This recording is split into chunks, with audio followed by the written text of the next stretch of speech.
Hi all, welcome back to our channel. So ഇന്ന് നമ്മൾ discuss ചെയ്യാൻ പോകുന്നത് കോസ്റ്റ് ക്ലാസിഫിക്കേഷൻ ആണ്. സെക്ഷൻ ഡിയിലെ തന്നെ ഏറ്റവും ബേസിക്കും ഏറ്റവും ഇമ്പോർട്ടൻറ്റുമായിട്ടുള്ള ടോപ്പിക്കാണ് കോസ്റ്റ് ക്ലാസിഫിക്കേഷൻ എന്ന് പറയുന്നത്.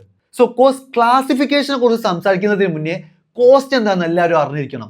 The resources given up in order to achieve an objective. ഒരു ഒബ്ജക്റ്റീവ് അച്ചീവ് ചെയ്യാൻ വേണ്ടിയിട്ട് നമ്മൾ എന്തൊക്കെ റിസോഴ്സസ് ആണോ ഗിവ് അപ്പ് ചെയ്യുന്നത് അതിനാണ് നമ്മൾ കോസ്റ്റ് എന്ന് പറയാം. ഒരു എക്സാമ്പിൾ പറഞ്ഞുതരാം. ഇവിടെ ഒരു വുഡൻ ചെയർ ഉണ്ടാക്കണം എന്നാണ് നമ്മളുടെ ഒബ്ജക്റ്റീവ്. നമ്മളുടെ ഒബ്ജക്റ്റീവ് എന്താണ്? ഒരു വുഡൻ ചെയർ ഉണ്ടാക്കണം. അതിന് വേണ്ടിയിട്ട് ഡയറക്റ്റ് മെറ്റീരിയൽ ആയിട്ട് നമുക്കൊരു $20 ചിലവ് വന്നിട്ടുണ്ട്. ഡയറക്റ്റ് ലേബർ ആയിട്ട് അറൗണ്ട് ഒരു $10 ചിലവ് വന്നിട്ടുണ്ട്. ആൻഡ് മാനുഫാക്ചറിങ് ഓവർഹെഡ് ആയിട്ട് അറൗണ്ട് ഒരു $15 ചിലവ് വന്നിട്ടുണ്ട്. അപ്പോൾ ടോട്ടൽ എത്ര ചിലവായി? 20 + 10, 30 + 15, $45 ചിലവായിട്ടുണ്ട്. സോ ഒരു വുഡൻ ചെയർ ഉണ്ടാക്കണം എന്നുള്ള ഒബ്ജക്റ്റീവ് അച്ചീവ് ചെയ്യാൻ വേണ്ടിയിട്ട് നമ്മളവിടെ എന്ത് റിസോഴ്സാണ് ഗിവ് അപ്പ് ചെയ്യുന്നത്? $45 ആണ് ഗിവ് അപ്പ് ചെയ്യുന്നത്. സോ $45 ആണ് എന്ത് കോസ്റ്റ് എന്ന് പറയുന്നത്. അപ്പോൾ ഈ ഒരു ഡെഫിനിഷൻ ഓർത്ത് വെക്കുക. The resources given up in order to achieve an objective, അതാണ് കോസ്റ്റ്. ഇനി ഈ കോസ്റ്റിനെ ക്ലാസിഫൈ ചെയ്യാൻ വേണ്ടിയിട്ട് 3 ബേസ് ഉണ്ട്. Based on activity, based on the purpose, based on their objective. ഇനി ഈ മൂന്നിലും പെടാത്തതിന് നമ്മൾ ഒരു അതർ കോസ്റ്റ് ലൈക്ക് സങ് കോസ്റ്റും ഡിസ്ക്രിഷണറി കോസ്റ്റും അങ്ങനത്തെ കുറച്ച് കോസ്റ്റുകളുണ്ട്. അതിന് നമ്മൾ അതർ കോസ്റ്റ് എന്ന കാറ്റഗറിയിലാക്കി ക്ലാസിഫൈ ചെയ്ത് വെച്ചിട്ടുണ്ട്. അപ്പം നമുക്ക് ആദ്യം തന്നെ ബേസ്ഡ് ഓൺ ദ ആക്ടിവിറ്റിയിൽ ഏതൊക്കെ കോസ്റ്റുകളാണ് ഉൾപ്പെടാൻ നോക്കാം. ആക്ടിവിറ്റീൻ്റെ ബേസിൽ കോസ്റ്റിനെ ക്ലാസിഫൈ ചെയ്യുമ്പം it can be classified as fixed cost, variable cost and mixed cost. ഇത് നമ്മളൊരു എക്സാമ്പിൾ കൂടെയാണ് പറയാൻ വേണ്ടി പോകുന്നത്. അപ്പം നമ്മളുടെ ക്ലാസ്സിലുള്ള പിള്ളേരെല്ലാവരും കൂടി ചേർന്നിട്ട് ക്ലാസ് കഴിഞ്ഞതിന് ശേഷം ഒരു ഫുട്ബോൾ ടർഫ് കളിക്കാൻ പോയി എന്ന് വിചാരിക്കാം. ടർഫിൻ്റെ വർക്കിംഗ് അറിയാത്തവരുണ്ടെങ്കിൽ ഞാൻ ജസ്റ്റ് പറഞ്ഞുതരാം. നമ്മൾ ജസ്റ്റ് വിളിച്ച് അന്വേഷിക്കും. അവിടെ സ്ലോട്ട്സ് ആയിട്ടായിരിക്കും ഉണ്ടാവുക. 4 to 5, 5 to 6, 6 to 7 എന്ന് പറഞ്ഞിട്ട് കളിക്കാനുള്ള സ്ലോട്ട്സ് ആയിരിക്കും ഉണ്ടാവുക. അപ്പം നമ്മളെ വിളിച്ചിട്ട് നമുക്ക് പറ്റുന്നൊരു സ്ലോട്ട് നമ്മൾ ബുക്ക് ചെയ്യും. ആ ബുക്ക് ചെയ്ത ടൈമിൽ നമ്മളുടെ പിള്ളേരെല്ലാവരും കൂടി അവിടേക്ക് എത്തിയിട്ട് അവിടെ നിന്ന് കളിക്കും. അങ്ങനെ കളിച്ച് കഴിഞ്ഞതിന് ശേഷം അവിടെ എത്രയാണോ കോസ്റ്റ് വന്നത് അത് എത്ര പേരാണോ കളിച്ചത് അവർ സ്പ്ലിറ്റ് ചെയ്തിട്ട് എടുക്കും. ഇങ്ങനെയാണ് ടർഫ് വർക്ക് ചെയ്യുക. ഓക്കെ, ഇനി നമുക്ക് എക്സാമ്പിളിലേക്ക് വരാം. അപ്പം ഒരു 5 to 6 എന്ന് പറയുന്ന സ്ലോട്ട് നമ്മൾ ബുക്ക് ചെയ്തെന്ന് വിചാരിക്കുക. അങ്ങനെ ആ സ്ലോട്ട് ബുക്ക് ചെയ്തിട്ട് അതിനായിട്ടൊരു കോസ്റ്റ് ഉണ്ടാവും. 5 to 6 അവിടെ കളിക്കാനായിട്ട് ഒരു കോസ്റ്റ് ഉണ്ടാവും. 1200 ആണ് ആ കോസ്റ്റ് എന്ന് വിചാരിക്കാം. എക്സാമ്പിൾ. ഓക്കെ, അപ്പോൾ ഇവിടെ 10 പേര് കളിക്കാൻ പോയാലും 5 പേര് കളിക്കാൻ പോയാലും 6 പേര് കളിക്കാൻ പോയാലും 20 പേര് കളിക്കാൻ പോയാലും ഈ 5 to 6 അവിടെ കളിക്കാനായിട്ട് അവർ വാങ്ങുന്ന കോസ്റ്റ് എത്രയാണ്? 1200 ആണ്. അതിൻ്റെ അർത്ഥം എന്താണ്? ആ കോസ്റ്റ് ഫിക്സഡ് ആണ്. Up to a relevant range വരെ ആ കോസ്റ്റ് ഫിക്സഡ് ആണ്, അതിൽ ചേഞ്ച് വരില്ല. ഒരു കോസ്റ്റ് ഫിക്സഡ് ആണോ അല്ലയോ എന്ന് തീരുമാനിക്കാവുന്ന ആദ്യത്തെ ക്രൈറ്റീരിയ ആണ് എന്ത്? Up to a relevant range വരെ അതിന് ചേഞ്ച് വരുന്നില്ല. സോ 5 to 6 കളിക്കാൻ വേണ്ടിയിട്ട് ഇവിടെ എത്ര ആൾ കളിക്കാൻ പോയാലും 1200 തന്നെയാണ് അവിടെ കോസ്റ്റ് വരുന്നത്. ഓക്കെ, അതുകൊണ്ട് അതൊരു ഫിക്സഡ് കോസ്റ്റ് ആണ്. ഇനി ഫിക്സഡ് ആണോ അല്ലയോ എന്ന് തീരുമാനിക്കാനുള്ള രണ്ടാമത്തെ ക്രൈറ്റീരിയ പറഞ്ഞുതരാം. അപ്പം ഇവിടെ 10 പേരാണ് കളിക്കാൻ പോയെന്ന് വിചാരിക്കുക. അങ്ങനെ കളി കഴിയുമ്പോൾ, അതായത് 5 to 6 കളിച്ച് 6 മണിയാകുമ്പോൾ കളി കഴിയും. അപ്പോൾ ഈ 1200 rupees കൊടുക്കണ്ടേ? അവിടെ ഓഫീസിൽ കൊടുക്കണ്ടേ? അപ്പോൾ കൊടുക്കുന്ന ടൈമിൽ എത്ര പേരാണോ കളിച്ചത് അപ്പോൾ ആ എമൗണ്ട് അവർ സ്പ്ലിറ്റ് ചെയ്തെടുക്കുക ചെയ്യത്. അതായത് 10 പേരാണ് കളിക്കാൻ പോയതെങ്കിൽ 1200 ഡിവൈഡഡ് ബൈ 10. ഒരാൾ എത്ര രൂപ വെച്ച് കൊടുക്കണം? 120 രൂപ വെച്ചിട്ട് കൊടുക്കണം അല്ലേ? പകരം ഒരു 15 ആളാണ് കളിക്കാൻ പോയതെങ്കിലോ 1200 ഡിവൈഡഡ് ബൈ 15 എത്രയാണ് വരുന്നത്? 1200 ഡിവൈഡഡ് ബൈ 15 ദാറ്റ് ഈസ് 80. ഇനി വേണ്ട, അധികം ആൾ പോയിട്ടില്ല. 5 ആൾക്കാർ മാത്രമേ പോയിട്ടുള്ളൂ. അപ്പോൾ 5 ആൾ മാത്രമേ പോയിട്ടില്ലെങ്കിൽ എത്രയാവും? 1200 ഡിവൈഡഡ് ബൈ 5 = 240. ഓക്കെ, ഇനി നിങ്ങൾ ആളുകൾ എന്ന് ഞാൻ പറഞ്ഞില്ലേ, അതായത് കളിക്കാൻ പോയ ആളുകൾ, അവർക്ക് പകരം അതിനെ യൂണിറ്റ്സ് ആക്കി വിചാരിക്കുക. 5 യൂണിറ്റ്സ് ആണ് കളിക്കാൻ പോയതെങ്കിൽ 240 ആയിരുന്നു ഒരു യൂണിറ്റ് കൊടുക്കേണ്ട പൈസ. ഓക്കെ, 10 യൂണിറ്റ് കളിക്കാൻ പോയപ്പോൾ ഒരാൾ കൊടുക്കേണ്ട പൈസ എത്രയാണ്? 120 ആണ്.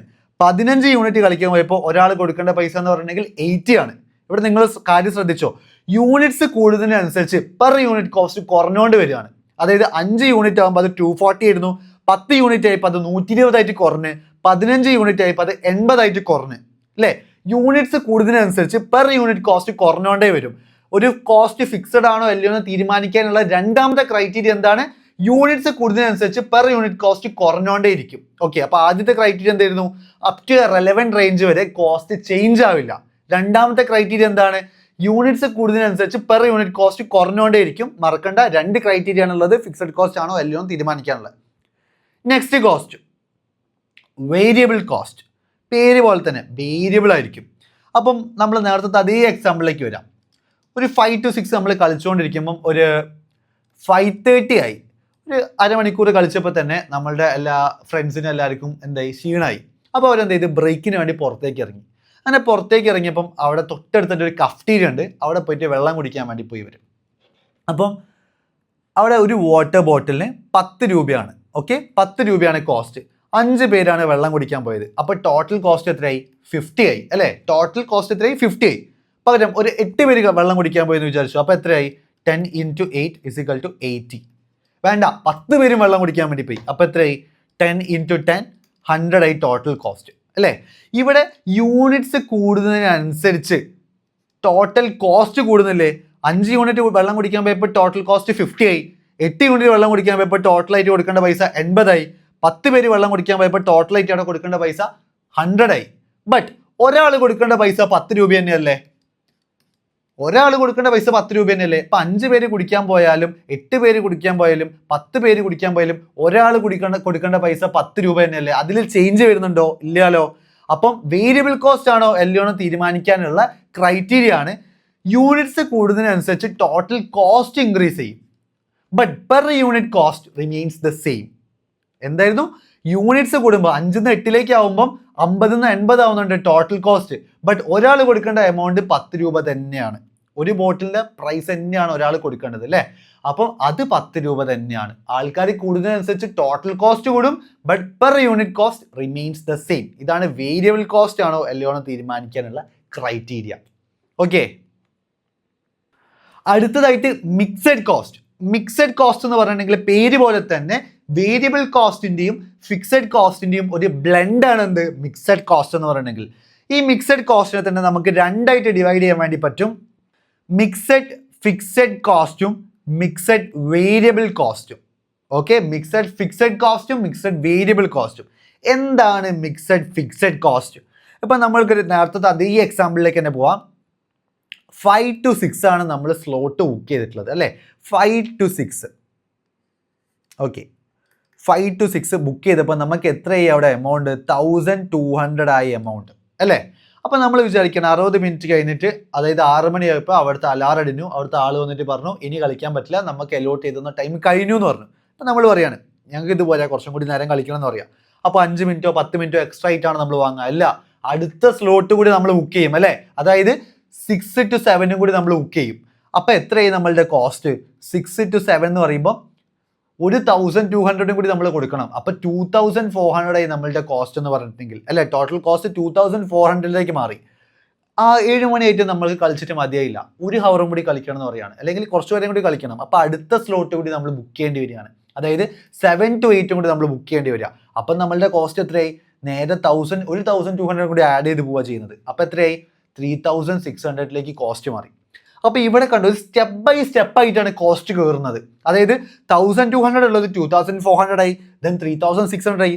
ചെറിയ കയറ്റാണോ കയറുന്നത്? 1200 300 400 ആണ് ആവുന്നത്? അല്ല, നേരെ ഡബിൾ ആണ് ആവുന്നത് അല്ലേ? ഒരു ഹ്യൂജ് ഹൈക്കാണ് ഉണ്ടാവുന്നത്. ഇങ്ങനെ വരുന്ന കോസ്റ്റിന്റെ ഇതിനെയാണ് നമ്മൾ മിക്സഡ് കോസ്റ്റ് എന്ന് പറയുന്നത്. അപ്പോൾ പേര് പോലെ തന്നെ അത് ഫിക്സഡിന്റെയും വേരിയബിളിന്റെയും മിക്സ് ആണെന്ന് ഞാൻ പറഞ്ഞല്ലോ. അതെങ്ങനെയാണ് ഞാൻ പറഞ്ഞുതരാം. Up to a relevant range വരെ 5 to 6 വരെ ആ കോസ്റ്റ് 1200 തന്നെയാണ്, മാറ്റം വരുന്നില്ല അതിന്. ബട്ട് ആ ഒരു 6 മണി കഴിഞ്ഞപ്പം നെക്സ്റ്റ് സ്ലോട്ടും കൂടി ബുക്ക് ചെയ്തപ്പം നേരെ കോസ്റ്റ് എന്തായി? ചേഞ്ച് വന്നു കോസ്റ്റിൽ. അപ്പം ഈ ഒരു നേച്ചറിനെ ഫിക്സഡ് ആണ്. Up to a relevant range വരെ ഇത് ഫിക്സഡ് ആയിരുന്നു, അതിന് നമുക്ക് ഫിക്സഡ് നേച്ചർ എന്ന് പറയാം. ഈ 1200 2400 ആയപ്പോൾ അവിടെ ഒരു വേരിയബിൾ എഫക്റ്റ് വന്നു അല്ലേ? ചേഞ്ച് വന്നു കോസ്റ്റിൽ. അപ്പം ഇത് രണ്ടിൻ്റെയും ബ്ലെൻഡ് ആയതുകൊണ്ടാണ് നമ്മൾ മിക്സഡ് കോസ്റ്റ് എന്ന് പറയുന്നത്.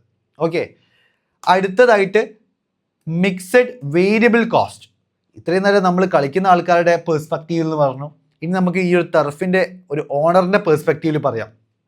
ടർഫിൻ്റെ ഓണർ ടർഫിൻ്റെ കുറച്ച് മെയിൻ്റനൻസ് വർക്കിന് വേണ്ടിയിട്ട് ഒരു മാസത്തേക്ക് ടർഫ് പൂട്ടിയിട്ടും അടച്ചിട്ട് കളിക്കുന്നൊന്നുമില്ല. അപ്പോൾ നമുക്കറിയാം ടർഫിലൊക്കെ 6 മണി കഴിഞ്ഞിട്ടുണ്ടെങ്കിൽ ഫ്ലഡ് ലൈറ്റ്സ് ഓൺ ആയിരിക്കും. അപ്പോൾ ഈ ഒരു മാസം ഫുള്ള് ലൈറ്റ്സ് ഓണല്ല, പകല് ഫുൾ അതിൻ്റെ മെയിൻ്റനൻസ് വർക്ക് നടക്കുന്നതുകൊണ്ട് തന്നെ ടർഫ് ക്ലോസ്ഡ് ആക്കിയിട്ട്. പക്ഷെ അത് വെച്ചിട്ട് KCBക്ക് ഒരു പൈസയും ഇൻകം അല്ലെങ്കിൽ ഒരു പൈസയും ഇലക്ട്രിസിറ്റി ബില്ല് കൊടുക്കാണ്ടിരിക്കാൻ വേണ്ടി പറ്റും അവർക്ക്. മിനിമം ആയിട്ട് KCBക്ക് ഒരു എമൗണ്ട് ഉണ്ട് അല്ലേ? നമുക്കറിയാം. അതായത് ഇപ്പോൾ ഒരു 500 രൂപയാണ് മിനിമം എമൗണ്ട് എന്ന് വെച്ചോ. ഓക്കെ, സെർട്ടൻ ഇലക്ട്രിസിറ്റി നമ്മൾ യൂസേജിന് വേണ്ടിയിട്ട് മിനിമം ആയിട്ട് KSEBക്ക് നമ്മൾ അടയ്ക്കേണ്ട പൈസ 500 രൂപയാണെന്ന് വെച്ചോ.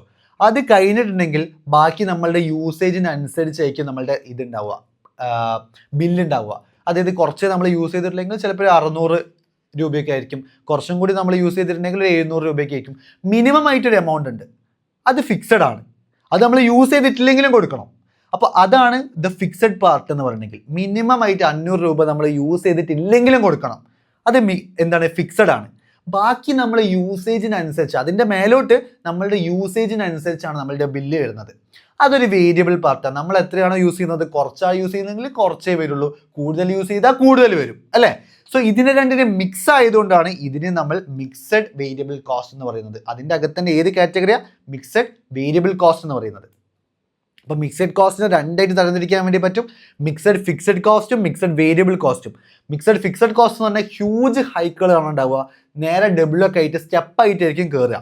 ബട്ട് മിക്സഡ് വേരിയബിൾ കോസ്റ്റ് എന്ന് പറഞ്ഞാലോ അതിലൊരു ഫിക്സഡ് ആയിട്ടുള്ളൊരു എലമെന്റ് ഉണ്ട്, അത് കഴിഞ്ഞിട്ടുണ്ടെങ്കിൽ ബാക്കി യൂസേജിനനുസരിച്ച് മെല്ലെ മെല്ലെ കയറുള്ളൂ. എല്ലാവർക്കും മനസ്സിലായി എന്ന് ഞാൻ വിചാരിക്കുന്നു. എന്തെങ്കിലും ഡൗട്ട്സ് ഉണ്ടെങ്കിൽ നിങ്ങൾ കമൻറ്റ് ബോക്സിൽ ചോദിക്കുക.